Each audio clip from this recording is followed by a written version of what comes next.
मान ज्ञात कीजिए।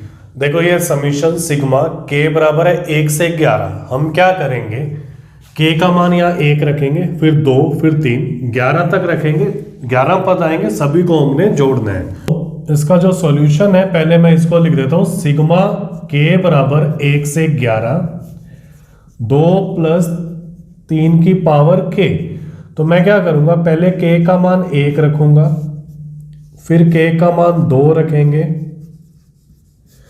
k का मान 3 रखेंगे, ऐसे चलता रहेगा। लास्ट में रखेंगे k का मान 11। ठीक है, और इन सबको करना है हमने प्लस।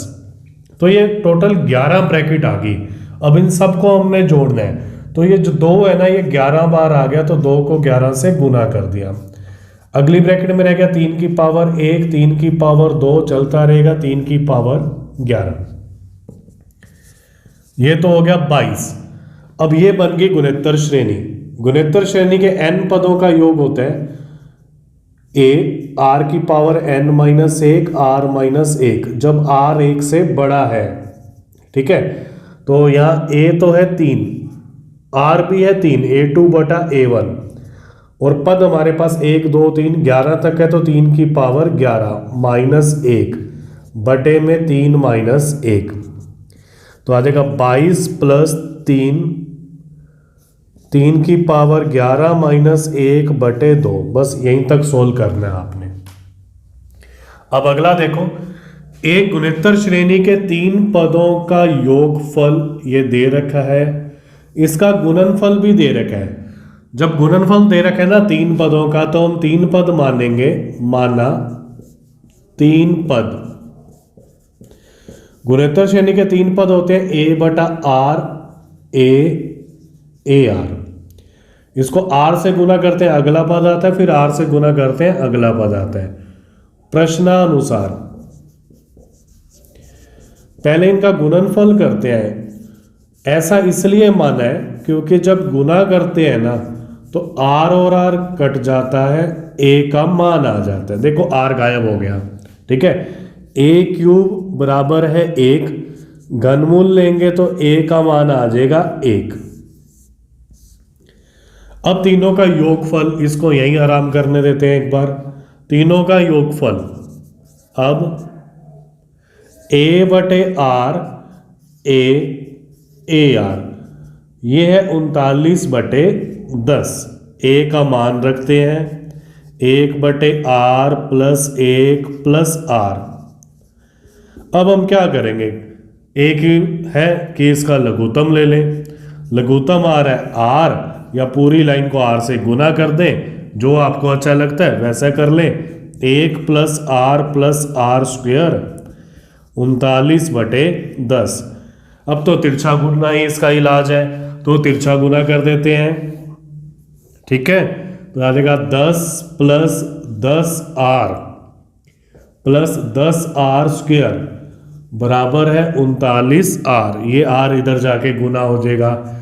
अब हम इसको r के घटते हुए क्रम में लिखते हैं। 10r², 39r इधर आके माइनस हो जाएगा, माइनस का 29r + 10। अब हम छोटी क्लासों में पढ़ते आ रहे हैं, जब r में द्विघात है तो अगर इसके गुणनखंड होते हैं तो पहले गुणनखंड करेंगे। अब देखो क्या है, इन दोनों को गुना करते हैं तो 100 आ रहा है, तो मतलब 100 के गुणन होते हैं 25 4, जिससे 29 आ जाता है। 10r² - 25r - 4r + 10 बराबर 0। ये तो हम करते ही आ रहे हैं। 5r common, 2r - 5, -2 common, minus common लिया तो अंदर भी तो चेंज करेगा ना इसको, तो 2r - 5, 2r - 5, 5r - 2 बराबर 0। या तो पहली ब्रैकेट 0 होगी, पहली को 0 के बराबर रखोगे तो 5 बटे 2, फिर दूसरी कहेगा मैंने भी 0 होना है, तो दूसरी को 0 के बराबर करेंगे, तो r का मान आ जाएगा 2 बटे 5। अब हमने निकालने हैं पद। सार अनुपात तो आ गया है। यदि a बराबर 1, r बराबर 5 बटे 2, तब पद कौन कौन से आएंगे। a का मान 1 रखेंगे, r का मान 5 बटे 2 रखेंगे, तो ये उल्टा होके ऊपर चला जाएगा, 2/5, फिर 1, फिर 5/2। अब दूसरा कहेगा मेरी बारी भी आएगी, तो उसको भी ले आते हैं। a बराबर 1, r बराबर 2/5, तब पद। तो क्या करेंगे, a का मान 1 रखेंगे, r की जगह 2/5, तो ये कहेगा मैं भी उल्टा होऊंगा, तो 5/2 हो गया 1, फिर AR रखेंगे तो 2/5। क्लियर, नोट कर लो। अब करते हैं कि गुणोत्तर श्रेणी के कितने पद आवश्यक है कि उनका योगफल 120 हो जाए। जैसे ये 3, इसको 9 और ये 27, 27 और 9 36, 36 और 3 39। ठीक है, तो 3 पदों का योगफल तो 39। ऐसे कितने पद को जोड़ेगी योगफल 120 हो जाए।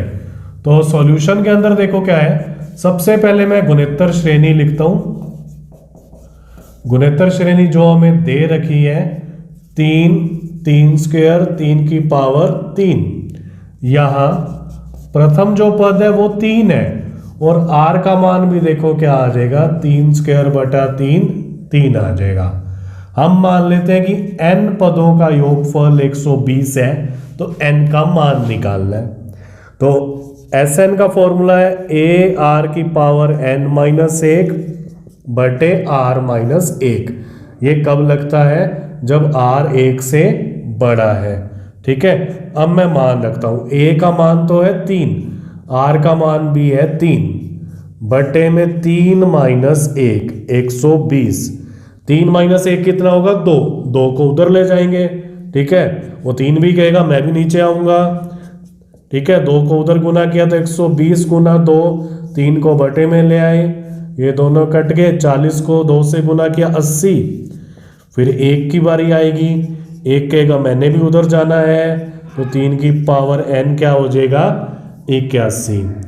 अब हमने n का मान निकालना है। ये कहता मैं 3 हूं, मेरी पावर n है। 81 कहता मेरी भी बनती है 3 की पावर। ठीक है, तो 81 की बना के देखते हैं कैसे बनती है। तो ये आ जाएगा 3 और ये 3, सच में बन गई 81, सही कह रहा था। 3 की पावर n, 81 को लिख दिया 3 की पावर 4। अब क्या होता है कि आधार जब बराबर होता है ना, तो उनकी घातें भी बराबर होती हैं। तो n का मान आ गया 4। इसका मतलब क्या है, 4 पदों का योगफल 120 है। किसी गुणोत्तर श्रेणी के प्रथम 3 पदों का योगफल 16 है, अगले 3 पदों का योगफल 128 है। तो गुणोत्तर श्रेणी का प्रथम पद, सारानुपात तथा n पदों का योगफल ज्ञात कीजिए। तो मैं मान लेता हूं कि माना प्रथम पद है ना, उसको मान लेते हैं a, और सार अनुपात को मान लेते हैं r। अब प्रथम 3 पदों का योगफल प्रश्नानुसार, प्रश्न क्या कह रहा है कि जो पहले 3 पद है, पहला पद होता है a, दूसरा पद होता है AR, तीसरा होता है AR स्क्वायर। R से गुना करते रहते हैं, बढ़ता जाता है। ये है 16। अब a कहता है मैंने कॉमन आना है, तो उसको कॉमन रख लेते हैं। अब की बार क्या है, अगले 3 पद, मतलब चौथा, पांचवा और छठा पद। तो चौथा पद इसके अंदर होता है AR की पावर 3, पांचवा पद होता है AR की पावर 4, छठा पद होता है AR की पावर 5। अब A कहता मैं आऊंगा, A आएगा तो R कहता है मैं भी आऊंगा, और R की सबसे कम पावर कॉमन आएगी, R की पावर 3। तो क्या रह जाएगा, 1 + R स्क्वायर, ये आ गया 128। कॉमन लेते ही इन्होंने हमारा काम आसान कर दिया। क्या कहा कि हम इसको भाग दे देंगे तो ये कट जाएगा, R आ जाएगा। तो समीकरण 1 भाग समीकरण 2, भाग देंगे तो ऊपर तो आ जाएगा 1 + R स्क्वायर बार A, और AR क्यूब 1 + R स्क्वायर 16/128। ये कट गई ब्रैकेट से ब्रैकेट, A से A कट गया, ये बच गया 1/R क्यूब। ये 16 के पहाड़े में आता है, याद आएगा 1/8। अब क्या करेंगे, हम इसका व्युत्क्रम ले लेंगे। व्युत्क्रम लेंगे तो R³ बराबर 8, घनमूल लेंगे तो r बराबर 2। समीकरण 1 में मान रख देते हैं, 2 में भी रख सकते हैं, लेकिन हम 2 बार क्यों करें, एक ही बार में हो जाएगा। 1 प्लस 2 प्लस 4 बराबर 16, तो a का मान आ गया 16/7। ठीक है, अब हमसे पूछे n पदों का योगफल। अगर आपके पास प्रथम पद है r है तो आप कितने भी पदों का योगफल निकाल सकते हो। n पदों के योगफल का फॉर्मूला होता है Sn, ar की power n minus 1 r minus 1। जब r 1 से बड़ा है, हमें पता है r 2 है, 2 1 से बड़ा होता है, तो हम वही फॉर्मूला लगाएंगे। तो क्या आ जाएगा 16/7, 2 की पावर n माइनस 1 बटे में 2 माइनस 1। ये 7 को नीचे ले आते हैं क्योंकि 2 माइनस 1 तो 1 ही होता है। ये हमारा आंसर आ जाएगा n पदों का योगफल। क्लियर, इसको नोट कर लो।